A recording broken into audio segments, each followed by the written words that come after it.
Hello everyone, कैसे हैं आप सब। आई होप आप सब स्वस्थ होंगे, मस्त होंगे और अपने पठन पाठन में व्यस्त होंगे। दोस्तों, आज हम इस वीडियो में बात करने वाले हैं एक बेहतरीन टॉपिक के बारे में जिसका नाम है प्रकाश के परावर्तन एवं अपवर्तन। ठीक है ना, reflection of light and refraction of light. ये लेक्चर नंबर दूसरा है। ठीक है ना, एकदम जैसे समझाऊंगा सीधे एकदम खोपड़िए में अटैक करेगा, इधर उधर नहीं। ठीक है ना, खाली करना एकदम मजेदार ट्रिक के साथ, लाजवाब ट्रिक के साथ। बिहार बोर्ड परीक्षा 2026 वालों, क्या करना है सुनिए। आप लोग शॉर्टकट खोजते हैं, शॉर्टकट का जमाना नहीं है। पढ़ाई का कोई शॉर्टकट नहीं होता, एकदम सीधा जवाब। सुन लीजिए, करना क्या है आपको, 24 घंटा में से केवल आपको 20 मिनट निकाल लेना है। ठीक है ना, 20 मिनट का लेक्चर मैं हर एक दिन प्रोवाइड करवा रहा हूँ। अभी साइंस का चल रहा है, साइंस का में भी मैंने बताया था प्रीवियस लेक्चर में। ये लेक्चर नंबर 2 है। फिजिक्स का वेटेज ज्यादा होता है बोर्ड एग्जाम में। ठीक है ना, तो पहला लेक्चर में मैंने बता दिया था। ठीक है ना, कि प्रकाश क्या होता है, प्रकाश के परावर्तन क्या है, प्रकाश के परावर्तन के नियम क्या होता है, आपतित किरण क्या होती है, परावर्तित किरण क्या होती है, समतल दर्पण द्वारा बना प्रतिबिंब कैसा होता है। इतनी चीजों के बारे में हम लोगों ने पढ़ लिया था पहला लेक्चर में। ठीक है, आज दूसरा लेक्चर है, सीधे खोपड़िए में अटैक करेगा। आज हम लोग देखेंगे क्या, जो हम लोग पिछले दिन देखे थे उन्हीं सब कंटिन्यू करेंगे, उन्हीं सब लेक्चरों को। ठीक है ना, इसमें क्या करेंगे हम, ध्यान दीजिए थोड़ा सा। ये 2 लिखा गया ना, यहाँ पे लेक्चर 2 है। यहाँ देखिए मैं बता रहा हूँ ताकि आपको कोई दिक्कत, 2 लिखते हैं मतलब लेक्चर 2 है। लेक्चर 1 ऑलरेडी पढ़ा दिया है। जो लोग चैनल से नए हैं वो चैनल को सब्सक्राइब कर बेल आइकॉन को प्रेस कर ले। और आपको प्लेलिस्ट में टाइप करना है भौतिकी कक्षा 10, नहीं तो फिजिक्स क्लास 10। ठीक है, बस प्लेलिस्ट मिल जाएगा, देख लीजिएगा। एकदम डायरेक्ट एग्जाम में टकराता है। ठीक है ना, जो मैं पढ़ाता हूँ। तो चलिए शुरू किया जाए। साथ ही साथ एक जरूरी इन्फॉर्मेशन मैं बताऊंगा आपको। फिलहाल अभी पढ़ाई पे फोकस करिए। देखिए, चलिए देखते हैं कुछ चीजों को, फिर आगे बढ़ते हैं। एक बार रिकॉल करते हैं, कुछ सवाल लेते हैं, है ना, देखते हैं आप लोग रिवाइज किए कि नहीं। पहला सवाल आपको बताना है कि प्रकाश कैसे गमन करता है, तो स्ट्रेट लाइन में, सीधी रेखा में। प्रकाश कैसे गमन करता है, सीधी रेखा में, सरल रेखा में। ठीक है ना, कोई दिक्कत नहीं, सरल रेखा। आगे समझिए, प्रकाश का जो प्रकृति होती है ना, दोहरी नेचर की होती है। कैसा होता है जी, प्रकाश की प्रकृति जो होती है, कोई पूछे प्रकाश की प्रकृति, एकदम ध्यान से सुनिएगा। प्रकाश की प्रकृति क्या होता है, दोहरी होती है। क्या होती है, दोहरी। दोहरी का मतलब समझिए क्या होता है, डुअल नेचर। क्या बोलते हैं इसको, डुअल नेचर। ठीक है, दोहरी का मतलब डुअल बिहेवियर करना। ठीक है, देखिए डुअल बिहेवियर क्या है। पहला जो है ना, प्रकाश जो है पार्टिकल है। सुनिएगा ध्यान से, एकदम समझिएगा, पार्टिकल है। हिंदी वाले बेचैन नहीं होना है, पार्टिकल में कण होता है। और दूसरा जो है ना, वेव भी है। क्या है, वेव माने तरंग है। ठीक है, तरंग। तो देखिए प्रकाश का नेचर कैसा है, इसका कैरेक्टर ढीला है, समझिएगा, ढीला नहीं है, समझने के लिए। तो प्रकाश की प्रकृति कैसी होती है, दोहरी। एक सवाल यहाँ से देखिए, आप लोग खाली एमसीक्यू पे रहते हैं, टिक्का नहीं मारना है। आप अगर थ्योरी एक बार अच्छे से पढ़ लीजिएगा ना, तो एक भी एमसीक्यू सब्जेक्टिव कोई सवाल नहीं छूटेगा। ठीक है, ध्यान देना है, खाली बातों को सुनना है। प्रकाश की प्रकृति कैसी होती है, दोहरी होती है, डुअल नेचर होती है। मतलब प्रकाश जो है ना, कण भी है, और प्रकाश क्या है, वेव भी है, तरंग भी है। ठीक है, अब देखिए इसके बारे में कौन बताए थे, क्या बताए थे, उसके बारे में थोड़ा हिस्ट्री जान लेते हैं हम लोग। तो देखिए ध्यान देना है। देखिए प्रकाश जो है, ध्यान देना है आपको, क्या करना है, आपको ध्यान से सुनना है। देखिए प्रकाश जो है ना, पार्टिकल है। क्या है जी, लाइट जो है ना, पार्टिकल है, कण है।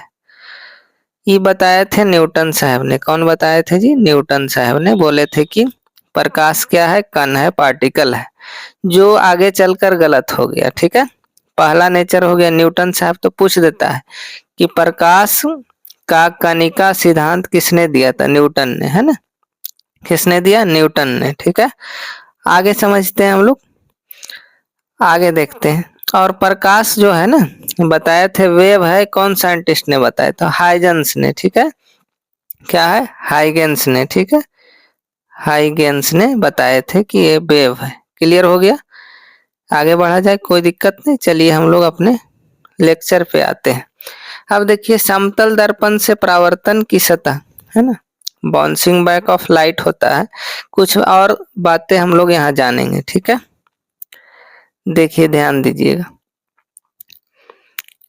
क्या बात है। कह रहा है कि अपनी पूरी आकार का प्रतिबिंब देखने के लिए अपनी लंबाई का आधा दर्पण होना चाहिए। समझिए, अगर आप 10 फीट नहीं, मान लीजिए आप 6 फीट का है। कितने फीट का है आप? 6 फीट का। ठीक है, आप 6 फीट का लंबा है। आप अपना पूरा इमेज देखना चाहते हैं ना, तो मिरर की लंबाई 3 फीट होना चाहिए, आधा। कितना होना चाहिए? अगर आप 6 फीट के लंबे हैं, आप अपना फुल इमेज देखना चाहते हैं, तो कम से कम कितना लंबा जो है ना मिरर होना चाहिए, दर्पण होना चाहिए? तो आधा, 3 फीट। अब सवाल ऐसे पूछेगा कि आप एच फीट के ऊंचा है, तो मिरर होना चाहिए कितना? h/2, कम से कम, है ना? तब आप फुल इमेज देख सकते हैं अपना आई के पास रख के। ठीक है, आगे बढ़ा जाए, अगला सवाल देखते हैं। इसमें क्या है, बहुत अच्छा कंसेप्ट है।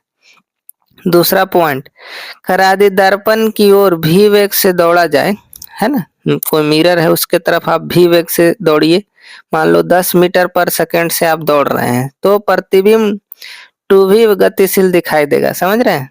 प्रतिबिंब लगेगा जैसे आप चलते हैं, मान लो अंधेरे में आप चल रहे हैं, ठीक है, रात में थोड़ा थोड़ा लाइट है, चलते हैं आप, तो लगता है कि आप चल रहे हैं मान लो 5 मीटर पर सेकंड से, तो आपका शैडो जो है, लगता है क्या, इमेज आपका ज्यादा तेजी से दौड़ रहा है। ठीक है, दुगना दिखता है आपको। ठीक ना, आपकी हाथें छोटी छोटी है तो लंबी लंबी दिखती है। यही रीजन है कि दर्पण की ओर हम अगर भी वेग से दौड़ते हैं, तो प्रतिबिंब टू भी यानी दुगना वेग से गतिशील दिखाई। इस कारण वाहन के शीशे पर लिखा होता है, देखिए समझना, इसी कारण देखते हैं वाहन के शीशे पे लिखा रहता है। क्या लिखा रहता है?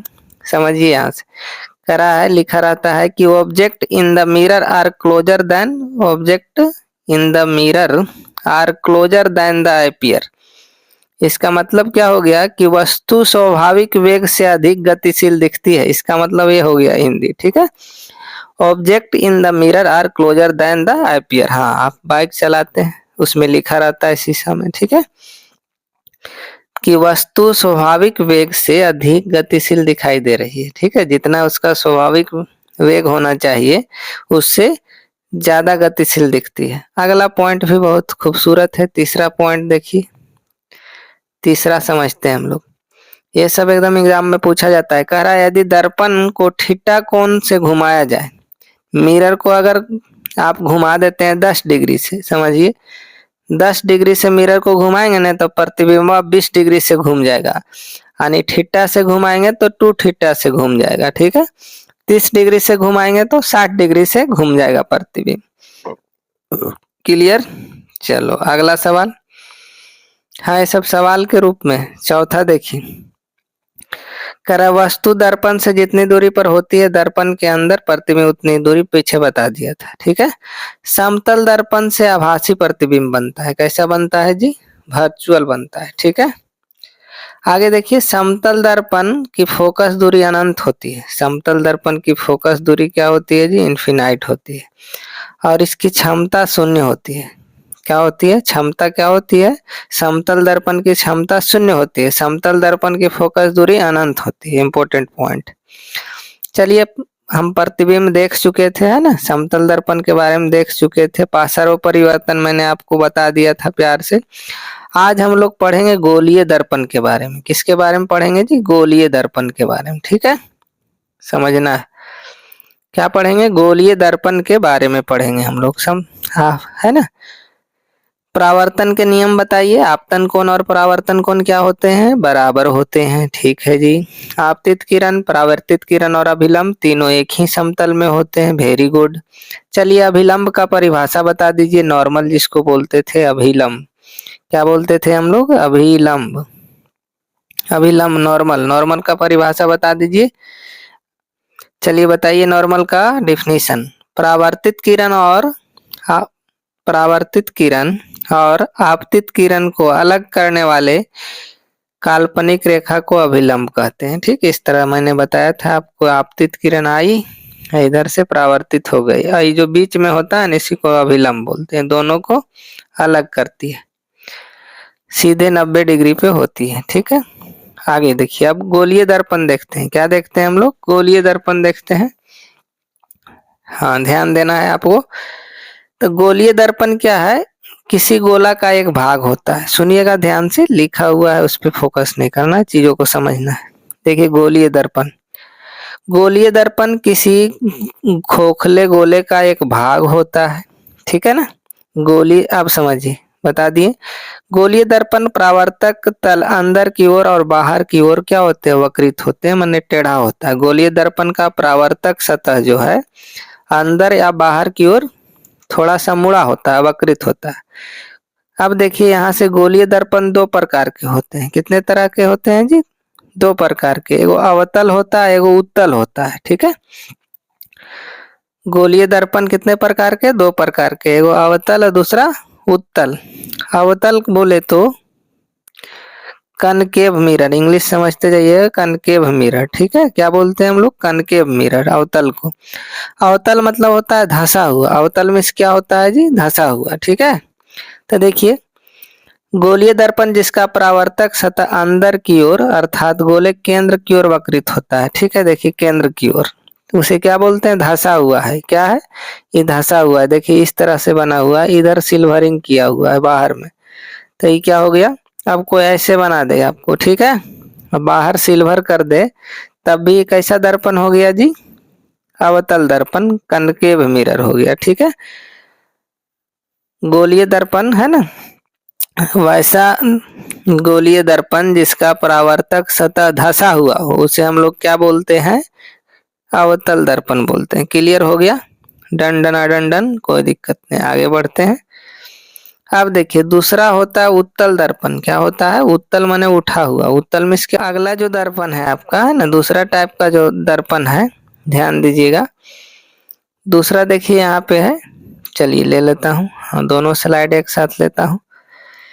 देखिए दूसरा जो टाइप है आपका उत्तल दर्पण है। उत्तल दर्पण का इंग्लिश पूछेगा, इंग्लिश कन्वेक्स होता है, कन्वेक्स मिरर। ठीक है, तो देखिए गोलीय दर्पण जिसका परावर्तक सतह बाहर की ओर वक्रित हो, है ना, उसे हम लोग उत्तल दर्पण कहते हैं। वैसा गोलीय दर्पण जिसका परावर्तक सतह उठा हुआ हो, उत्तल में उठा हुआ, अवतल में धंसा हुआ। ठीक है, देखिए यहाँ उठा हुआ दिख रहा है आपको, ऐसे बना हुआ है इस तरह से, अंदर सिल्वरिंग किया हुआ है। किधर किया हुआ है? अंदर। देखिए उठा हुआ है ना, इसलिए इसको क्या बोलेंगे?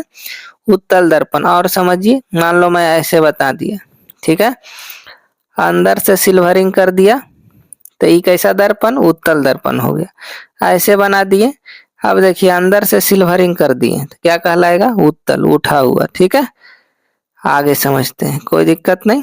आई होप आप चीजों को समझ गए होंगे। अब क्या है, अब दर्पण के बहुत सारे पार्ट्स होते हैं। क्या होते हैं जी? दर्पण के बहुत सारे भाग होते हैं। ठीक है ना, वो सबको जानना आपको बहुत जरूरी है। क्या करना है आपको? जानना बहुत ही जरूरी है। गोलीय दर्पण में सामान्यतः प्रयुक्त होने वाले कुछ शब्द होते हैं। ठीक है ना, टाइप्स ऑफ मिरर, दर्पण के भाग होते हैं, बहुत सारे पार्ट्स होते हैं। क्या होते हैं? पार्ट्स होते हैं, उसको जानना है। ये दिख रहा है एक गोला का भाग है, देखिए यहाँ से समझिएगा, इस तरह से है। ठीक है, एक गोला हो गया, ऐसे बीच में फाड़ दिए। सुनिएगा, इधर बाहर हम लोग क्या कर दिए? सिल्वरिंग कर दिए, मान लो आधा दूर। ठीक है, तो आधा दूर कर दिए ना सिल्वरिंग, इधर देखिए अंदर में कर देते हैं। एक के में मैं समझाने की कोशिश कर रहा हूँ, समझिएगा। एक गोला है, ये दिख रहा है, यहाँ से हम लोग अलग कर दिए, तो इधर बाहर सिल्वरिंग किए, तो ये वाला हो गया अवतल दर्पण। कैसा हो गया जी? अवतल दर्पण। ठीक है, अवतल दर्पण हो गया, धंसा हुआ। ये देखिए उठा हुआ है ना इधर, तो ये कहलाएगा उत्तल दर्पण। क्या हो गया? तो एक गोले का भाग होता है। ठीक है ना, इसी को हम लोग आधा काट काट के स्टडी करते हैं। क्या करते हैं हम लोग? काट काट कर स्टडी करते हैं। क्लियर? चलिए देखिए, अब यहाँ पे देखिए, सी से लेके पी तक, ये दिख रहा है पॉइंट पी है, यहाँ पे सी है। पी को पोल बोलते हैं, क्या बोलते हैं? पी को पोल बोलते हैं। ध्यान दीजिएगा, पी माने पोल होता है। मैं यहाँ लिख भी रहा हूँ, पी से हो गया पोल, पोल बोले तो ध्रुव, क्या बोलते हैं जी? ध्रुव, यहाँ लिखा गया पहली बात, समझना है। दर्पण के मध्य बिंदु को जो है ना, मिरर के मध्य बिंदु को हम लोग क्या बोलेंगे? ध्रुव बोलेंगे, पोल। गोलीय दर्पण के परावर्तक पृष्ठ के केंद्र को दर्पण का ध्रुव कहते हैं। हाँ, थोड़ा सा ये किताबी भाषा है, हम समझा रहे हैं, समझना। दर्पण के मध्य भाग को पोल कहते हैं। दर्पण के मध्य भाग को क्या कहेंगे? पोल कहते हैं, ध्रुव कहते हैं। दर्पण के मध्य बिंदु देखिए, एम एन क्या है? मिरर है, इसके बीच में पॉइंट आ गया, इसे हम लोग पी से डिनोट करते हैं। ये हमेशा दर्पण पृष्ठ पे ही होता है। पोल क्लियर हो गया, आगे बढ़ते हैं। पी जो दिख रहा है पोल हो गया। आगे देखते हैं हम लोग प्रिंसिपल एक्सिस, ये वाला दिख रहा है, इसको पीए बोलते हैं। क्या बोलते हैं? पीए, पर्सनल असिस्टेंट नहीं, पीए मतलब प्रिंसिपल एक्सिस, मुख्य अक्ष। क्या बोलते हैं जी? मुख्य अक्ष। ठीक है, कोई दिक्कत? आई होप कोई दिक्कत नहीं हो रही। ध्रुव और केंद्र को आगे बढ़ाकर खींची गई रेखा को क्या बोलते हैं हम लोग? देखिए, पोल और केंद्र, सी से हो गया केंद्र, समझना है, वक्रता केंद्र इसको बोलते हैं। सी और पी को आगे बढ़ा देंगे ना, इसी को क्या बोलेंगे हम लोग? मुख्य अक्ष, मेन प्रिंसिपल एक्सिस। ठीक है, यहाँ लिखा गया है, ध्यान देना है, डायग्राम से समझते जाना है। देखिए डायग्राम को मैं यहाँ लाता हूँ, आगे देखिए। अब सी क्या होता है? सी तो दिख रहा है ना, centre of curvature, centre of curvature, वक्रता केंद्र। तो गोलीय दर्पण जिस गोले का भाग होता है उस के केंद्र को वक्रता केंद्र कहते हैं। क्या कहते हैं? वक्रता केंद्र। ये सेंटर हो गया ना, ये मान लो एक पूरा एक सर्कल हो गया, इसके सेंटर को केंद्र बोलेंगे, और कुछ नहीं है। सर्कल पढ़े हैं आप सब, है ना? क्लियर हो गया? इसको डिनोट करते हैं छोटू सी से, सी से डिनोट करते हैं। कैसे? सी से। अगला देखिए, अब मैं पढ़ के सुना देता हूँ, थोड़ा थोड़ा ध्यान दीजिए। मुख्य अक्ष गोलीय ध्रुव वक्रता केंद्र गुजरने वाली सीधी रेखा को मुख्य अक्ष कहते हैं। मुख्य अक्ष दर्पण के ध्रुव पर लंब होता है। वक्रता गोलीय दर्पण एक गोले का भाग होता है, इसी केंद्र को सी से डिनोट करते हैं। ठीक है, आगे समझते हैं। अब वक्रता त्रिज्या होता है। क्या होता है जी? वक्रता त्रिज्या। ये डायग्राम का खेल है, खाली यहाँ पे समझिएगा ध्यान से। वक्रता त्रिज्या, वक्रता त्रिज्या ध्रुव के बीच की दूरी को वक्रता त्रिज्या कहते हैं। वक्रता केंद्र सी और, समझिएगा, ठीक है। वक्रता त्रिज्या किसको कहते हैं? Radius of curvature. Radius of curvature R से डिनोट करते हैं।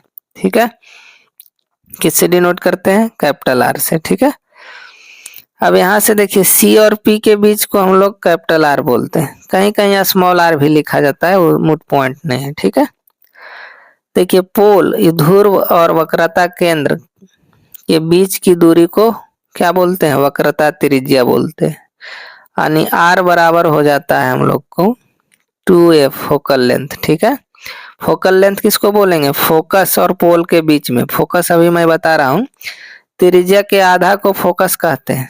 त्रिज्या के आधा को, जैसे कोई सर्कल है ना, ये देखिए त्रिज्या है, ध्यान दीजिएगा, इसका ये आधा है। अब पोल से त्रिज्या के आधा के दूरी को हम लोग छोटू एफ फोकल लेंथ बोलते हैं, फोकस दूरी बोलते हैं। ठीक है, क्लियर हो गया? आगे बढ़ा जाए, कोई दिक्कत नहीं। आर बराबर 2f, एफ बराबर निकालना होगा तो r/2। ठीक है ना? Clear? Done done done done. चलिए, अब कोई टर्म बच गया? हाँ, देखिए वक्रता त्रिज्या हो गया। द्वारक पूछा जाता है, दर्पण के द्वारक, तो दर्पण के चौड़ाई को दर्पण का द्वारक कहते हैं। देखिए समझिए, ये जो दर्पण है ना, मिरर, इसके चौड़ाई को क्या बोलते हैं हम लोग? दर्पण के द्वारक बोलते हैं, कितना चौड़ा है। ठीक है, हो गया क्लियर? कोई दिक्कत नहीं, आगे बढ़ते हैं। द्वारक हो गया, ये मैंने दिखा गया, जितना चौड़ाई है ना उसी को दर्पण का द्वारक बोलते हैं। ठीक है, एक तरीका और बोल सकते हैं, देखिए गोलीय दर्पण के परावर्तक पृष्ठतल की वृत्ताकार सीमा रेखा का व्यास दर्पण का द्वारक कहलाता है ना, एपर्चर बोलते हैं। क्या बोलते हैं? एपर्चर। ये मैंने दिखाया गया है डायग्राम में। मुख्य फोकस हो मुख्य अक्ष पर वह बिंदु जहां मुख्य अक्ष के समांतर किरणें आकर मिलती है या परावर्तित किरणें अक्ष के बिंदु आती होती मालूम पड़ती है, उसे हम लोग गोलीय दर्पण का मुख्य फोकस कहते हैं। ठीक है, गोलीय दर्पण के ध्रुव और मुख्य फोकस के मध्य की दूरी को फोकस दूरी कहते हैं, इसे एफ से डिनोट करते हैं। फोकस दूरी को छोटा एफ से डिनोट करते हैं, है ना। आगे देखते हैं हम लोग, आर बराबर 2f मैंने बता दिया। क्लियर, यहाँ तक चीजें को समझे आप। अब एक दो को सवाल बोलते हैं, ध्यान देना है। थोड़ा सा और पीछे स्लाइड करके आता हूँ, स्पेस चाहिए हमें। चलिए यहाँ स्पेस मिल गया, यहाँ पे स्पेस मिल गया। चलिए कुछ चीजें बताना है, समझना है आपको, ध्यान देना है, फिर हम इस पे आते हैं। ठीक है, रेडी, रेडी टू फाइट। चलिए, ध्यान देने का, कहीं जाने का नहीं, मेरे साथ प्यार से बने रहने का। अब आपको बताना है, ध्यान देना है और बताना है, ठीक है, कि परदीप्त वस्तुएं किसको कहते हैं। परदीप्त, परदीप्त वस्तुएं जो है ना किसको कहते हैं बताना है। लुमिनस ऑब्जेक्ट क्या बोलते हैं, इंग्लिश इसका हो गया लुमिनस ऑब्जेक्ट। हाँ, प्रतिदीप्त वस्तुएं किसको बोलते हैं, पूछा जाता है एग्जाम में। तो वैसी वस्तुएं जो स्वयं प्रकाश उत्सर्जित करती हो उसे प्रतिदीप्त वस्तुएं कहते हैं। ठीक है, लुमिनस ऑब्जेक्ट किसको कहेंगे, लुमिनस, लुमिनस ऑब्जेक्ट किसको कहते हैं जी, वैसा वस्तु जो खुद प्रकाश उत्सर्जित करे, वैसा वस्तु जिससे खुद प्रकाश निकले, उसे हम लोग क्या कहते हैं, परदीप्त वस्तुएं, लुमिनस ऑब्जेक्ट। जैसे में बताइए, सूर्य हो गया, लगातार निकल रहा है। जलता हुआ लालटेन हो गया, ठीक है, जलता हुआ मोमबत्ती हो गया, जलता हुआ बल्ब हो गया। ठीक है, ये सब एग्जाम्पल हो गया प्रतिदीप्त का। अब इसी में लगा दिया जाए आप प्रतिदीप्त, नॉन लुमिनस ऑब्जेक्ट। ठीक है, तो वैसा, सुनिएगा ध्यान से, है ना, वैसा वस्तु जिससे स्वयं प्रकाश उत्सर्जित ना हो उसे हम लोग क्या कहते हैं, अपर्दीप्त वस्तुएं, नॉन लुमिनस ऑब्जेक्ट। जैसे चंद्रमा, चंद्रमा का अपना प्रकाश नहीं होता है, वो सूर्य के प्रकाश से चमकता है। ठीक है, क्लियर, डंडना डंडन। आई होप आप चीजों को समझ पाए होंगे, कोई दिक्कत नहीं, कोई दिक्कत नहीं। चलिए एक बार थोड़ा सा और रिकॉल करता हूँ, पीछे की ओर चलता हूँ, आप लोगों से पूछता हूँ। ठीक है, देखिए प्रकाश का परावर्तन जब होता है, सुनिएगा ध्यान से, प्रकाश का परावर्तन, प्रकाश का परावर्तन, प्रकाश का परावर्तन जब होता है तो समझना है क्या क्या किसमें कमी आती है। ठीक है ना, तो देखिए तीव्रता और आयाम, समझिएगा, तीव्रता और आयाम, आयाम, तीव्रता माने फ्रीक्वेंसी हो गया। ठीक है, फ्रीक्वेंसी और एम्पलीट्यूड में क्या होता है, कमी होती है। क्या होती है, प्रकाश का परावर्तन के फलस्वरूप तीव्रता और आयाम में कमी होती है। लेकिन देखिए लेमडा, तरंग दैर्ध्य और आवृत्ति, ठीक है, क्या है, इंटेंसिटी यहाँ पे हो गया, तीव्रता और आयाम, आयाम का एम्पलीट्यूड हो गया, इसका इंटेंसिटी हो गया। सुनिए, प्रकाश का परावर्तन के फलस्वरूप तीव्रता यानी इंटेंसिटी और एम्पलीट्यूड में कमी आती है, लेकिन वेवलेंथ, लैम्ब्डा हो गया, वेवलेंथ, तरंग दैर्ध्य और फ्रीक्वेंसी, ये दोनों नहीं बदलता है। बहुत बार पूछा जाता है कि प्रकाश के परावर्तन के फलस्वरूप क्या नहीं बदलता है, तो प्रकाश का तरंग दैर्ध्य और आवृत्ति, फ्रीक्वेंसी, वेवलेंथ और फ्रीक्वेंसी। ठीक है, कहने का मतलब क्या, तरंग दैर्ध्य और आवृत्ति नहीं बदलती है। क्लियर हो गया, क्लियर। तो बदलता क्या क्या है बताइए, इंटेंसिटी और क्या, इंटेंसिटी और क्या बदलता है, एम्पलीट्यूड, ये दोनों बदल जाता है, लेकिन वेवलेंथ और फ्रीक्वेंसी नहीं बदलती, ये नहीं बदलता है। ठीक है, चलिए आगे बढ़ते हैं, कोई दिक्कत नहीं, कोई दिक्कत नहीं, सब हम लोग देख लिए। अब आगे बढ़ते हैं, अब आगे की ओर चलते हैं। उससे पहले देखिए बहुत सारे चीजों को बताना है, कुछ और चीज हम बता रहा हूँ, ध्यान देने का। देखिए, चलिए आगे स्लाइड, कह रहा है श्वेत किरणें के अवयवों को रंगों का तरंग दैर्ध्य, कभी कभी पूछ लिया जाता है, आपको रफली ध्यान में रख लेना है। व्हाइट लाइट्स जब प्रिज्म से पास करवाते हैं तो 7 कलर में टूट जाता है ना।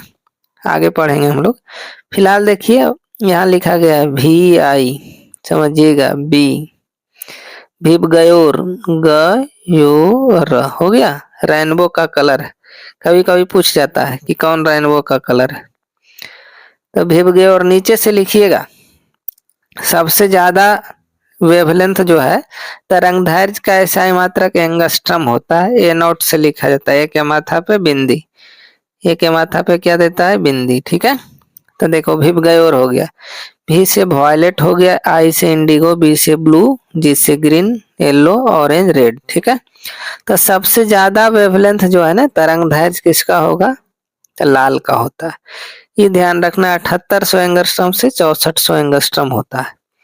सबसे कम बैगनी का होता है 4300 से 4000 एंगस्ट्रम तक, ठीक है। ये आपको रफली देख लेना है एक बार। सबसे ज्यादा लाल का, कभी कभी पूछ देता है डायरेक्ट, ठीक है। 6400 से 6000 एंगस्ट्रम होता है नारंगी का। पीला का 6000 एंगस्ट्रम से 5700, 5700 से 5000 इसका होता है हरा का। नीला का 5000 से, अब पूछ दिया दो गो में, कहेगा पीला, हरा, नीला, तीनों में किसका तरंग दैर्घ्य ज्यादा, था पीला का, ठीक। इस सिस्टम ध्यान रखिएगा, नीचे से ऊपर ऐसे भेब गए, और कोई दिक्कत नहीं। बैगनी का 4300 एंगस्ट्रम से 4000, सबसे कम इसी का होता है। एक और चार्ट मैं दिखा रहा हूँ, देखिए समझिएगा यहाँ से। हाँ, ये सब कुछ कुछ बातें हैं ना, वो ध्यान में रखना है। देखो सर्वप्रथम रोमर, समझिए, रोमर ने प्रकाश का वेग निकाला था। ये जो यहाँ दिख रहा है ना, सबसे ज्यादा वेग कहाँ पे होता है बताइए, निर्वात में। मैंने बताया था, ठीक है। क्या बताया था मैंने, कि निर्वात में, प्रकाश की चाल निर्वात में सबसे ज्यादा होता है, भैकम में, ठीक है। अब समझिए, रोमर ने प्रकाश का वेग, स्पीड ऑफ लाइट जो है ना, सबसे पहले रोमर साहब ने निकाले थे। फैक्ट है। प्रकाश का तरंग सिद्धांत सबसे पहले हाइगेंस ने दिए थे, अभी मैंने कुछ देर पहले बताया था। अब देखिए, अलग अलग माध्यम में अलग अलग क्या होती है, प्रकाश की चाल होती है। आपको रटना नहीं है, केवल एक झलक देख लेना है, ठीक है। देखिए समझिए, तारपीन का तेल हो गया, ठीक है, 2.04 10⁸ मीटर पर सेकेंड, सब में 10⁸ मीटर पर सेकेंड है। देखिए आपका निर्वात हो गया, भैकम जिसको बोलते हैं, सबसे ज्यादा इसी में है भैकम, VACWM होता है, ठीक है, भैकम। निर्वात वैसा जगह जहाँ पे हवा नहीं होता, उसे निर्वात का। 3 × 10⁸ मीटर पर सेकेंड, ठीक है। तारपीन का तेल 2.0 हो गया, कांच में 2.0 यानी 2 मानिए, 2 × 10⁸। हीरा में 1.24 10⁸ मीटर पर सेकेंड, जल में 2.25, ठीक है, इंटू 10⁸। सबसे ज्यादा होता है निर्वात में, ठीक है ना। तो अलग अलग माध्यम में प्रकाश का चाल अलग अलग होता है। अब हम लोग आते हैं पॉइंट पे, ठीक है, क्या आते हैं, अपनी पॉइंट पे आते हैं। हाँ, इस तरह से कुछ और हम लोग एक्स्ट्रा एक्स्ट्रा बातें सीखेंगे।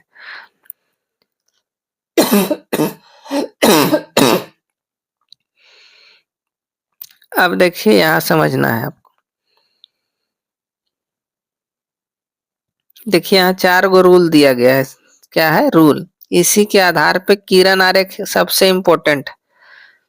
क्या है, किरण आरेख सबसे इम्पोर्टेंट है, देखना है हम लोग। पहले अवतल दर्पण देखेंगे, फिर उत्तल।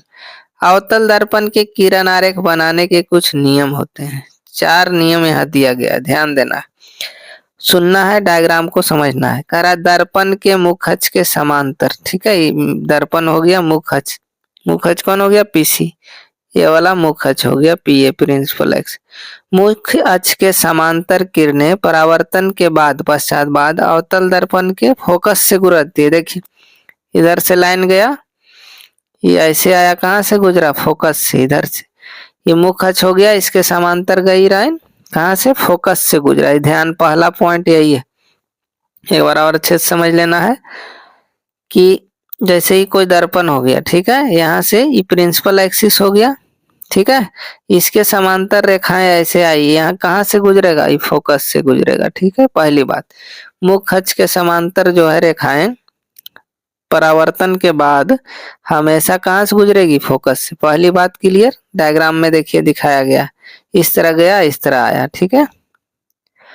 यहाँ देखिए I हो गया, ER हो गया, ठीक है। चलिए आगे बढ़ते हैं। और यहाँ से जो आएगा ना एक पॉइंट डॉट डॉट मिला दिया गया है, एक पॉइंट डॉट डॉट हम लोग क्या किए हैं मिला दिए, इस तरह सी से U सेंटर हो गया। अब दूसरी बात देखते हैं, पहला रूल हो गया, मैं बार बार रिपीट करूंगा, आपका माइंड में सेट हो जाएगा। पहला पॉइंट क्या था कि मुख्य अक्ष के समांतर खींची गई रेखा परावर्तन के बाद फोकस से गुजरता है, ठीक है। बस दूसरी बात क्या है समझिए, अवतल दर्पण के मुख्य फोकस से गुजरने वाली किरणें परावर्तन के पश्चात, पश्चात माने बाद, मुख्य अक्ष के समांतर निकलेगी। क्या होगी, तल दर्पण मुख्य अक्ष से गुजरने वाली, देखिए मुख्य अक्ष से गुजरने वाली रेखा, ठीक है। कहाँ से, मुख्य अक्ष से गुजरने वाली, देखिए जैसे इधर से आया, इसी का उल्टा हो गया, यहाँ से आ रहा है, देखिए इधर से रे आया, यहाँ मिरर से टकराया, इस तरह फोकस से गुजरा तो समांतर हो जाए। अभी जो बताए थे उसी का उल्टा है, ठीक है। अवतल दर्पण के मुख्य फोकस से गुजरने वाली किरणें परावर्तन के बाद क्या मुख्य अक्ष के समांतर, अभी जो बताए थे उसी का जस्ट अपोजिट है, ठीक है। क्लियर, कोई दिक्कत नहीं है। तीसरा रूल देखते हैं हम लोग बहुत प्यार से, ठीक है। तीसरा क्या कह रहा है समझने का, इसी पे रे डायग्राम आगे बनेगा, इम्पोर्टेंट है। अवतल दर्पण के वक्रता केंद्र माने सी से गुजरने वाली किरणें, सी से गुजरने वाली किरणें परावर्तन के पश्चात उसी दिशा में वापस आ जाती है। देखिए यहाँ से देखिए ऐसे गया, ठीक है, फिर इसी से लौट गया वापस, ठीक है। सी से गया, दर्पण से टकराया, उसी रास्ता में आ गया, ठीक, किस रास्ता में, जैसे गया वैसा ही आ गया, ठीक है। क्लियर, आगे बढ़ते हैं। चौथा देखते हैं हम लोग, क्या देखते हैं, चौथा पॉइंट क्या कह रहा है समझने का। करावतल दर्पण के बिंदु P की ओर मुख्य अक्ष के तिर्यक दिशा में आपतित किरणें तिर्यक दिशा में परावर्तित होती है। देखिए आपतित और परावर्तित किरणें आपतन बिंदु मुख्य अक्ष के समान कोण बनाती है। देखिए क्या कह रहा है, अवतल दर्पण के बिंदु P की मुख्य अक्ष, यहाँ से देखिए P है पॉइंट, यहाँ पे देखिए ध्यान दीजिए, थोड़ा सा पतला कर देता हूँ, अब समझिए। देखिए P है, थोड़ा सा एंगल से आ रहा है, हल्का सा लाइटली आ रहा है इस तरह से, ठीक है। यहाँ P पे गया और इधर वापस लौट जाएगा ऐसे, ठीक है। तो कह रहा ई एंगल I है, इतना दूर I है तो ई क्या हो जाएगा, R हो जाएगा। तो I इक्वल टू R होगा, मान लो I 30 डिग्री से आया तो R भी 30 डिग्री हो जाएगा, ठीक है। वही कह रहा था कि आपतित किरण परावर्तित किरण आपतन बिंदु समान कोण बनाती है, यही रूल है। जब भी इस तरह से रहे, देखिए यहाँ मैं बना रहा हूँ, इधर से आया, ठीक, टकराया यहाँ पोल पे, इधर वापस आएगा तो ये कोण जितना बनेगा वही कोण इतना, वही मान लो ये आई है, ये आर है, तो आई बराबर आर हो जाएगा। क्लियर, ये 4 रूल आपको ध्यान में रखना पड़ेगा, ठीक है। क्या करना पड़ेगा, 4 गो रूल आपको ध्यान में रखना पड़ेगा, तब क्या होगा बताइए, तब आप क्या करिएगा, खींच पाइएगा, ठीक है ना। कोई दिक्कत नहीं, आई होप आप चीज़ों को बेहतर तरीके से समझ पाए होंगे। तो इस वीडियो में इतना ही रखते हैं, मिलते हैं नेक्स्ट वीडियो में। तब तक के लिए क्या करना है, वीडियो को ज़्यादा से ज़्यादा बार देखना है और ज़्यादा से ज़्यादा लोगों को लाभ पहुंचाना है। साथ ही साथ एक जरूरी सूचना सुन लीजिए, देखिए बिहार में कुल कितने जिले हैं बताइए, बिहार में कुल कितना जिले हैं, 38 जिले, ठीक है ना। अब देखिए 38 गुने 20 करिए, ठीक है, कितना हुआ जी, 38 दूना 76 होता है, ठीक है, कितना हो गया 76, 760, ठीक है। 760 स्टूडेंट को मैं फ्री पढ़ाऊंगा, कहाँ पे, पटना सेंटर पे, ठीक है। कहाँ पे जी, पटना सेंटर पे, ठीक है। जितना ज्यादा से ज्यादा हो सके, इसमें क्या है आपको फ्री में बिल्कुल पढ़ाया जाएगा, ठीक है। बोर्ड एग्जाम की तैयारी बिल्कुल निःशुल्क की जाएगी। देखिए 760 हो गया, टोटल कितना हो गया ध्यान दीजिएगा, 760 स्टूडेंट हो गया। और देखिए 40 स्टूडेंट वैसे को पढ़ाऊंगा, ठीक है, टोटल 800 स्टूडेंट हो गए। 40 स्टूडेंट वैसे रहेंगे जिनके माता पिता नहीं है, ठीक है, जिनके पेरेंट्स नहीं है, उन सबों के लिए पूरे निःशुल्क होगा, ठीक है। क्लियर, और इस हर जिले से मैंने कितना बताया, 20-20 बताया, ठीक है। और फंडा क्या है, पहले आओ पहले पाओ, है ना, इसमें से हाँ 2 बैच चलता है 400 स्टूडेंट का, ठीक है ना। और एवरीवन केयर होता है, ऐसा नहीं कि एकदम पूरे मजेदार तरीके से पढ़ाया जाता है। तो आप पटना आने में सच में तो आ सकते हैं, ठीक है ना। पढ़ाई का कोई खर्च नहीं लगेगा, निःशुल्क होगा आपका, ठीक है। क्लियर।